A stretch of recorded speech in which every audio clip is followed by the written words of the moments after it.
Hello dear students, आप सब कैसे हैं। इस कोरोना काल में हमें उम्मीद है कि आप सब सोशल डिस्टेंसिंग का पालन करते हुए, हैंड वॉश करते हुए और प्रॉपर अपना मुंह ढक के आप रहते होंगे। आज का जो टॉपिक है बहुत ही इंटरेस्टिंग क्वेश्चन के साथ हम शुरू करते हैं कि हमारे शरीर में अंगों का विकास कैसे होता है और जो हमारे अंग हैं वे अलग अलग काम कैसे करते हैं, जबकि पूरा शरीर हमारे सिंगल कोशिका जाइगोट से बना होता है। दूसरे शब्दों में पूरा शरीर कोशिकाओं से ही बना होता है। तो ये अलग अलग कोशिकाएं अलग अलग काम कैसे करती हैं। तो आज के इस इंटरेस्टिंग क्वेश्चन का जवाब आज के टॉपिक 6.8.1 लैक ओपेरान, जिसको लैक प्रचालक बोलते हैं, इसी में है। इस प्रश्न का जवाब वास्तव में सबसे पहले 1961 में जैकब एंड मोनोद ने दिया था और इन्होंने इस प्रयोग को किया था ई कोलाई पर। ई कोलाई एक बैक्टीरिया होता है जो प्रोकैरियोटिक सेल्स होती हैं, उनका डीएनए सिंगल सर्कुलर होता है और जो यूकैरियोट्स होते हैं जैसे हम लोगों में होता है, तो हम लोगों का डीएनए ज़्यादा कॉम्प्लेक्स होता है, जटिल होता है। 1961 में जैकब एंड मोनोद ने ई कोलाई पर एक्सपेरिमेंट करके इस प्रश्न का जवाब दिया कि कैसे हमारी कोशिकाएं किसी काम को करती हैं या नहीं करती हैं। सिंपल तरीके से आप इसको यूं समझें, हमारे सबके घरों में बिजली है, लेकिन क्या हम दिन में बल्ब जलाते हैं? अगर हमें दिन में सूर्य के प्रकाश की रोशनी मिल रही है तो हम बल्ब क्यों जलाएंगे? अगर जलाते हैं तो गलत करते हैं। या फिर ठंडी के दिनों में हम पंखा, कूलर या एसी नहीं चलाते हैं, क्यों? क्योंकि प्राकृतिक रूप से हमें ठंडक मिलती है, तो आवश्यकता नहीं है। तो आवश्यकता अनुसार जैसे हम बिजली का प्रयोग करते हैं, स्विच को ऑन या ऑफ करते हैं, वैसे ही हमारी कोशिकाएं आवश्यकता के अनुसार प्रोटीन को बनाती हैं या नहीं बनाती हैं। ऐसा दो कारणों से ज़रूरी है। पहला कारण, जिसकी आवश्यकता नहीं है, अगर वो प्रोटीन बनती गई तो सेल्स में वो बिना मतलब के इधर उधर घूमेगी, बिना मतलब के रिएक्शन होगा, उस जगह को फालतू की चीज़ों से भर दिया जाएगा। नंबर 1। नंबर 2, जो ट्रांसक्रिप्शन और ट्रांसलेशन प्रक्रिया होती है, इसमें काफ़ी एनर्जी खर्च होती है, तो ऊर्जा की भी बचत होती है। इस ऑन ऑफ को करने में ऊर्जा की भी बचत होती है, इसलिए कोशिकाएं इसको ऑन या ऑफ करती हैं जीन्स को। तो जिस कोशिका में जिस जीन्स की ज़रूरत होती है उसी को ऑन करती हैं, जिसकी ज़रूरत नहीं होती उसी को ऑफ करती हैं। इसी को हमने लैक ओपेरान नाम दिया। लैक का मतलब होता है लैक्टोज, एक शुगर है और ये शुगर दुग्ध शर्करा के नाम से जानी जाती है, यानी कि दूध में पाई जाती है। ये डाइसैकराइड है। ये इसको जब तोड़ा जाता है तो ये दो मोनोमर्स में टूटती हैं, दो मोनोसैकराइड्स में जो टूटती हैं, ये है ग्लूकोज एंड गैलेक्टोज। ये दोनों मोनोसैकराइड्स हैं। हम ऐसे भी कह सकते हैं कि इन दोनों से ये लैक्टोज बनता है, लैक्टोज के टूटने से ग्लूकोज और गैलेक्टोज प्राप्त होता है। ये हो गया। और ओपेरान क्या है? ओपेरान ऐसे जीन्स के समूह को कहते हैं, ग्रुप ऑफ जीन्स। ये ध्यान रहे कि ओपेरान जो होता है ये ग्रुप ऑफ जीन्स होता है, जिसमें कम से कम 4 प्रकार के जीन्स जरूर होते हैं। Number 1 promoter, number 2 regulator, number 3 operator और नंबर 4 स्ट्रक्चरल। इसके साथ एक ऑपरेटर ज़रूर होता है, साथ ही साथ एक रेगुलेटर भी ज़रूर होता है। ये ओपेरान के साथ है। तो ओपेरान ग्रुप ऑफ जीन्स को कहा जाता है। तो आगे बात करते हैं कि lac operon Jacob and Monod ने जिसको डिस्क्राइब किया था, जिसके बारे में बताया था और जिसके लिए उनको नोबेल प्राइज भी मिला था, वो वास्तव में क्या है?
हमारे, आपके, इनके, उनके खाने के पसंद अलग अलग हो सकते हैं, होता भी है, लेकिन हमारा, आपका, इनका, उनका या सबका कोशिकाओं की एकमात्र पसंद होती है, वो है ग्लूकोज।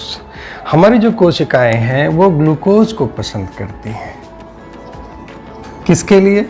श्वसन के लिए। इसका ऑक्सीडेशन करके उनको ऊर्जा प्राप्त करना है। इसके लिए ग्लूकोज हम सब की कोशिकाओं की पहली पसंद है। जाहिर है ई कोलाई की भी पहली पसंद ग्लूकोज है। तो सामान्य स्थिति में यही दशा होती है कि क्या होता है कि यहाँ पे लैग पी पे, यहाँ पे इस जगह पे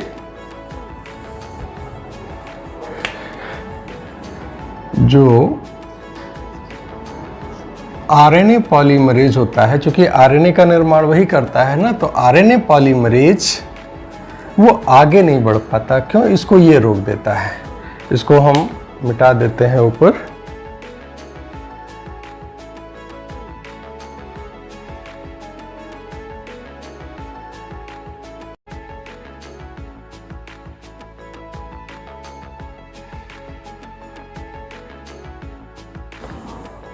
कहने का मतलब ये है कि यह स्थिति जो एक कंडीशन है जिसमें आप ध्यान दें कि ये डीएनए का पूरी श्रृंखला है। इस पर अलग अलग जीन्स हैं। यहाँ पर लैक आई है। आई का मतलब इनहिबिशन से होता है, इनहिबिटर होता है, रोकने वाला काम करता है। क्यों और कैसे? ये रेगुलेटर होता है, रेगुलेट करता है। पूरी प्रक्रिया को कैसे करता है? तो देखिए, इस लैक आई से ट्रांसक्रिप्शन के द्वारा mRNA बनेगा और इस mRNA से एक प्रोटीन बनती है जिसको लैक रिप्रेशर प्रोटीन कहते हैं। यह लैक रिप्रेशर प्रोटीन लैक ओ से जाके जुड़ जाती है। ठीक, अब जो mRNA पॉलीमरेज यहाँ पर लैक पी से जुड़ा होता है जो कि प्रोमोटर कहलाता है। ओ मतलब ऑपरेटर होता है, पी फॉर प्रोमोटर होता है। और ये तीनों जो है स्ट्रक्चरल जीन्स होते हैं, जेड, वाई और ए। इसको आप ऐसे भी याद कर सकते हैं एक्स, वाई, जेड, लेकिन एक्स जो है लास्ट का पहला लेटर है लास्ट से, और ये पहला लेटर ए है। तो यहाँ हम फर्स्ट लेटर लेंगे ए, वाई, जेड। ऐसे उल्टा याद कर सकते हैं, आपको याद करने में आसानी होगी। तो यहाँ पर देखें, ध्यान दें कि लैक आई से ये प्रोटीन बनती है जिसको लैक रिप्रेशर प्रोटीन कहते हैं। और ये लैक रिप्रेशर प्रोटीन इस लैक ओ से जाके जुड़ जाती है। इसके यहाँ जुड़ने के कारण लैक पी से हमेशा लैक पी यानी पी फॉर प्रमोटर, आपको मैंने ट्रांसक्रिप्शन में भी बताया था, ट्रांसलेशन में भी प्रमोटर से ही शुरुआत होती है। तो यहाँ पर आरएनए पॉलीमरेज जुड़ जाता है इस पॉलीमराइजेशन करने के लिए, ट्रांसक्रिप्शन करने के लिए। लेकिन यह कैन नॉट क्रॉस लैक ओ, लेकिन यह लैक ओ को क्रॉस नहीं कर पाता। क्यों? क्योंकि इसको यहाँ पर ये लैक रिप्रेसर प्रोटीन रोक देती है, इसको आगे बढ़ने नहीं देती। इस आरएनए पॉलीमरेज को यहीं पे रोक देती है, नहीं आगे नहीं बढ़ना है। जब तक ये यहाँ पर है ये आगे बढ़ नहीं सकता। यही ध्यान देना है प्यारे बच्चों की, जब तक यह लैक रिप्रेसर प्रोटीन जो कि लैक ओ से जुड़ी है, जब तक ये यहाँ पर मौजूद है तब तक यह आरएनए पॉलीमरेज आगे बढ़ नहीं सकता। जब ये आगे बढ़ेगा नहीं तो स्ट्रक्चरल जीन से ट्रांसक्रिप्शन हो नहीं पाएगा, प्रोटीन बन नहीं पाएगी। तो ये क्रिया यहीं की यहीं ठप रहेगी। यह कब होता है? जब माध्यम में ग्लूकोज अवेलेबल रहता है। जैसे मैंने बताया कि ग्लूकोज हम सब की कोशिका की पहली पसंद है। तो अगर ग्लूकोज अवेलेबल है ई कोलाई के पास तो ये यहीं कहीं ये जो है लैक रिप्रेसर प्रोटीन लैक ओ से जुड़ा रहेगा, आगे आरएनए पॉलीमरेज बढ़ नहीं पाएगा, यानी कि ये एक तरह से स्विच ऑफ है, अभी ये ऑन नहीं है। इसीलिए लैक ऑपरेंड को इंड्यूसिबल प्रोसेस कहा जाता है, प्रेरक प्रक्रिया कही जाती है, इसको ऑन करता है। अब देखते हैं अगली कंडीशन में क्या होता है जब ग्लूकोज नहीं होता। आप ध्यान दें कि ज़्यादा पसंद तो ग्लूकोज है, लेकिन मान लीजिए आप अगर व्रत रहते हैं और आपने केवल दूध पिया है, ई कोलाई हमारी आंतों में पाया जाता है। तो अब ई कोलाई आंतों में अगर है तो उसको केवल अगर दुग्ध शर्करा यानी कि लैक्टोज अवेलेबल है, ग्लूकोज नहीं है उसके पास, तो अब वो क्या करेगा? एनर्जी प्रोडक्शन के लिए तो चाहिए ही, भले ही उसका पसंदीदा भोजन ग्लूकोज नहीं है तो लैक्टोज से भी उसको काम चलाना पड़ेगा। तो लैक्टोज के कैटाबॉलिज्म के लिए जो एंजाइम्स चाहिए वे एंजाइम यही जीन बनाते हैं। तो इन जीन्स को उसको ऑन करना पड़ेगा। तो कब? जब लैक्टोज उपस्थित होता है तो ये जीन ऑन होता है। ये एक अलग कंडीशन है। पहली कंडीशन में केवल ग्लूकोज है, लैक्टोज नहीं है। और दूसरी कंडीशन में जब लैक्टोज होगा और ग्लूकोज नहीं होगा तब देखिए क्या होता है। आइए इसको देखें।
अब देखिए इस कंडीशन में जबकि माध्यम में ग्लूकोज अवेलेबल नहीं है, केवल लैक्टोज है, तो लैक्टोज होने पर क्या होता है कि जहां पर लैक्टोज नहीं है वहां पर लैक रिप्रेसर प्रोटीन लैक ओ से जुड़ जाती है।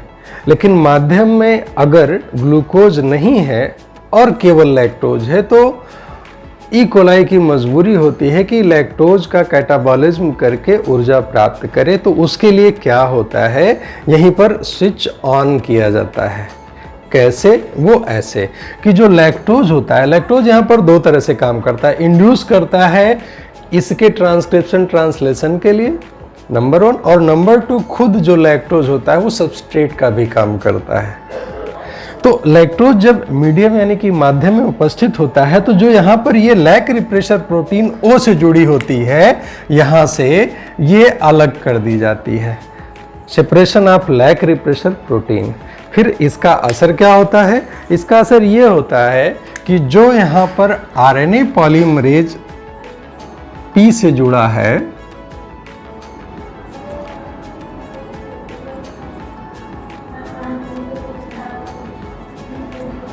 ये जब यहां से बाधा हट गई तो अब यहां पर ये क्रॉस करेगा, अब कोई बाधा नहीं है, और फिर इस तरह से ये ट्रांसक्रिप्शन कर पाएगा। ठीक है,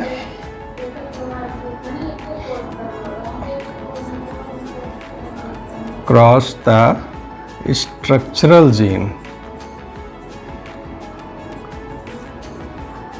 अब यहां पर ध्यान दें, जब बड़ी सिंपल सी बात है कि जब यहां पर O से, ठीक है, जब ऑपरेटर से यह लैक रिप्रेशर प्रोटीन हट जाती है तो हटती क्यों है? क्योंकि जब लैक्टोज इससे जुड़ता है तो इसकी साइज में बदलाव आ जाता है, जिससे जो यहाँ पर बाइंड अप होता है, जुड़ा रहता है, वो जुड़ नहीं पाता, हट जाता है। इसके हटते ही ये बाधा खत्म हो गई। अब जब ये बाधा खत्म हो गई तो RNA पॉलीमरेज ये क्रॉस करते हुए स्ट्रक्चरल जीन्स क्रमशः Y, Z, Y और A को क्रॉस करते हुए इसका ट्रांसक्रिप्शन करता है। ध्यान दें कि ये जीन्स लगातार होते हैं और सभी जीन्स से अलग अलग प्रोटीन्स बनती हैं, लेकिन इसका mRNA एक होता है, इसीलिए इसको पॉलीसिस्ट्रॉनिक mRNA कहते हैं। mRNA तो है लेकिन ये कई प्रोटीन को बनाने का कोड रखता है, इसलिए इसको पॉलीसिस्ट्रॉनिक कहा जाता है। तो पॉलीसिस्ट्रॉनिक mRNA ट्रांसक्रिप्शन के द्वारा बनता है, फिर ट्रांसलेशन के बाद ये तीनों अलग अलग प्रोटीन्स बनते हैं, क्रमशः बीटा गैलेक्टोसिडेज, दूसरे नंबर पर Y से परमिएज और A से ट्रांस एसिटिलेज। जो Z से बीटा गैलेक्टोसिडेज बनता है, इसका जो मुख्य काम है यह लैक्टोज को तोड़ने का काम करता है। दूसरा है परमिएज, ये परमिएबिलिटी बढ़ाता है लैक्टोज की। अब आप ध्यान दें, थोड़ा सा इस पे भी फोकस करें। जैसे ये ई कोलाई की एक कोशिका है, ठीक है, और यहाँ पर ढेर सारे ये लैक्टोज के मॉलिक्यूल्स हैं, ये लैक्टोज मॉलिक्यूल्स हैं, ढेर सारे हैं ये, लेकिन इसके अंदर तब तक अंदर नहीं जा पाएंगे जब तक ये परमिएज नहीं होगा। परमिएज मीन्स परमेबिलिटी, पारगम्यता। तो पारगम्यता ये किसके लिए बढ़ाता है? लैक्टोज के लिए अंदर जाने के लिए। यहाँ पर एक बात यह भी महत्वपूर्ण है कि परमिएज एंजाइम थोड़ी सी मात्रा में हमेशा इसके अंदर मौजूद रहता है। अगर यह नहीं होगा तो इसको एक्टिव करने का काम कैसे होगा? क्योंकि लैक्टोज अगर नहीं होगा तो इसको सेपरेट नहीं कर पाएगा, और ये लैक्टोज जब तक अंदर नहीं आएगा तब तक ये ऑन होगा ही नहीं। तो सूक्ष्म मात्रा में ये परमिएज यहाँ पर काम करता रहता है, तभी तो थोड़े बहुत आ पाते हैं लैक्टोज। लेकिन जब मीडियम में केवल लैक्टोज होता है तो इसको ऑन करके ज़्यादा मात्रा में परमिएज बनाता है, और जब ज़्यादा मात्रा में परमिएज बनेगा तो ज़्यादा जो ये लैक्टोज हैं ये सारे के सारे आराम से इसके अंदर ई कोलाई के अंदर चले जाएंगे। तो एक क्वेश्चन यहाँ पर एनसीईआरटी में पूछा गया है कि अगर लैक्टोज मीडियम में अवेलेबल है तो लैक ऑपेरान कब तक सक्रिय रहेगा? तो प्यारे बच्चों, यह तब तक सक्रिय रहेगा जब तक सारे लैक्टोज का कैटाबॉलिज्म नहीं हो जाता, उसको तोड़ नहीं दिया जाता ग्लूकोज और गैलेक्टोज में। तो इस तरह से ये पूरी लैक ऑपेरान का जो प्रोसेस होता है, और इसी तरह से हमारी जो कोशिकाएं हैं आवश्यकता अनुसार जीन्स को ऑन या ऑफ करती हैं। जेकब मोनोड ने प्रोकैरियोटिक सेल ई कोलाई के माध्यम से इस बात को बहुत अच्छे तरीके से समझाया। हमें उम्मीद है आप भी समझ गए होंगे। बस एक सिंपल सी बात है कि सामान्य स्थिति में यह जो ऑफ रहता है, यहाँ से कोई आगे का न ट्रांसक्रिप्शन होता है न ट्रांसलेशन होता है, और कारण यह है कि ये जो आरएनए पॉलीमरेज होता है लैक ओ पर ये रिप्रेसर प्रोटीन के जुड़े होने के कारण ये आगे बढ़ नहीं पाता, इसलिए आगे की क्रिया यहीं पर ऑफ रहती है, ठप रहती है, नहीं होती है। लेकिन जब माध्यम में लैक्टोज उपस्थित होता है तो लैक्टोज की उपस्थिति में जो लैग रिप्रेसर प्रोटीन है ये ओ से हट जाती है, और जब ओ से ये हट जाती है तो आरएनए पॉलीमरेज बिना किसी बाधा के आगे बढ़ जाता है। आगे जब बढ़ जाता है तो इन जीन्स से क्रमशः जेड, वाई और ए जीन से पॉलीसिस्ट्रॉनिक mRNA बनाता है, जिनसे अलग अलग ये तीनों एंजाइम बनते हैं जो कि लैक्टोज के कैटाबॉलिज्म में मदद करते हैं। तो प्यारे बच्चों, हम उम्मीद करते हैं कि आप सारी बात को बहुत अच्छी तरह समझ लिए होंगे। आपको वीडियो अच्छा लगा हो तो लाइक ज़रूर करें, अभी तक अगर सब्सक्राइब नहीं किया तो सब्सक्राइब भी करें, और कोरोना से स्वयं बचें, अपने परिवार को भी बचाएं। 2 गज दूरी, मास्क है ज़रूरी, जब तक दवाई नहीं तब तक ढिलाई नहीं। All the best, thank you.